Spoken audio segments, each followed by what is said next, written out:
আজকের আপনাদের দেখাবো মিষ্টি আলুর বাম্পার ফলন। একটা ঝাড়ে প্রায় দেখেন এই প্রায় 1 থেকে 1.5 কেজি আলু হয়েছে একটা ঝাড়। আসসালামু আলাইকুম বাদল ভাই, আপনার এই কতটুক জায়গায় এই যে আলু দিচ্ছেন বা কি পরিমাণ টাকা খরচ হয়েছে এবং আপনার এই আলুগুলো সব উঠানোর পরে বেচা কেনার পরে কত টাকা কি লাভ হতে পারে আমাদের কাছে একটু বলবেন?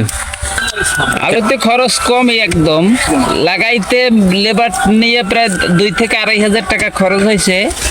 3 কাঠা আলু দিছি 1,000 টাকা করে মন বেচতেছি, হয়তো 15-16 মন আলু তো হবেই। 3 কাঠা জায়গায় 15-16 মন আলু হইতে পারে। হ্যাঁ, এগুলো কি বিক্রি করবেন বাজারে? এগুলো বিক্রি করবো বাজারে 1,000 টাকা করে মন বিক্রি হচ্ছে। পারেন ইনশাল্লাহ, যদি সব আলু ওঠার পরে আপনি আশাবাদী আছেন আলুতে আপনার লাভ হইতে পারে।